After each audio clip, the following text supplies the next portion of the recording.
سنو یار حضور کیا بتاتے ہیں، کریم فرماتے ہو کسی نیک کے پاس بیٹھنا، پورے عالم نہ بھی ہوئے تو خوشبو تو آئے گی نا۔ کسی نیک کے پاس بیٹھنا، پورے نیک نہ بھی ہوئے تو نیکی کا ذوق تو آئے گا نا۔ او کسی اللہ والے سے دوستی کر لینا، تمہارے اندر سے رب کریم کی محبت کے جلوے کا عکس تو نظر آئے گا نا۔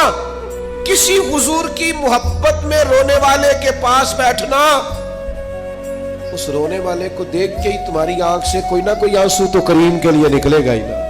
اچھی دوستیاں اختیار کرنا، اور مثال دے کے، تمثیل دے کر حضور بات ہم نا ذہنوں میں بات نہیں اتارتے، ہم ذہن سازی نہیں کرتے، ہمارے یہاں تقریر ہوتی، موٹیویٹ نہیں کرتے، ہم سمجھاتے نہیں، قائل نہیں کرتے۔ خدا را معلم بنے آپ اپنے بچے کو قائل کریں۔ ملا رومی کہتے ہیں ایک دانا آدمی کا بیٹا برے دوستوں میں بیٹھنے لگا تھا، تو اس نے بیٹے کو سمجھایا اس طرح طریقے سے، اس نے کہا پتر دوست برے ہیں، کہا ابا جی میں تو اچھا ہوں نا۔